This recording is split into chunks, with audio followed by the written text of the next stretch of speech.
হ্যাঁ বিবাদ ভালো তুমি যাই তো বিয়া খান ছবি নিও তো দেখেনি কি জন্য হেনকে দেখেনি যাওয়া যাবো না হ্যাঁ যা এটা খোঁজ করে এটা পালি এটা খোঁজ করে যাওয়া যাবে না আগে বোঝা নাই বোঝে কি না না কি তোমাকে তো কই বোঝা নেবো না আমরা ইংরেজি বাল ভালো না ওই নেই কে আগে খোঁজ করা নেবো তো আমাদের যা নেবো তুমি পছন্দ করে বিয়া খান যাবে ছবি নিবা আর আমরা ছবি দিবো আমি নেতৃবৃন্দ আগে জিজ্ঞেস করে কোনটা ছবি নিয়ে নেবো ওনারা যাই খোঁজ করে ছবি নিয়ে যাবো না নির্বাচন হোক সাংবাদিক নিয়ে তো পাড়া দিবে অতি হস্তা আমি না জানি পাড়া দিবা। সাংবাদিক মুভি বাংলা টেলিভিশন ও দৈনিক ভোরের খবর প্রতিনিধি মোহাম্মদ পলাশ শেখকে প্রকাশ্যই হত্যার হুমকি যুবদল নেতার। আমার অনুমতি ছাড়া ইউনিয়নে ঢুকতে পারবা না। সিরাজগঞ্জ জেলায় কাজীপুর উপজেলার নিশ্চিন্তপুর ইউনিয়নের যুবদলের সভাপতি একরামুল হক সাংবাদিককে প্রকাশ্যে হত্যার হুমকি দিয়েছেন। একটি ভিডিওতে তার এই হুমকি স্পষ্টভাবে ধরা পড়েছে।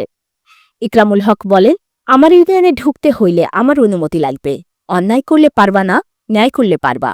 বিএনপি ক্ষমতা এলে সাইজ কর্ম। এই বক্তব্যে সাংবাদিক মহলে চরম উদ্বেগ ছড়িয়ে পড়েছে। স্থানীয় গণমাধ্যম কর্মীরা বলছেন, এটি কেবল একজন সাংবাদিক নয়, স্বাধীন সাংবাদিকতার উপরই সরাসরি হামলা। বিএনপি ক্ষমতা এলে সাইজ করব সাংবাদিককে, ভিডিওতে যুবদল সভাপতি।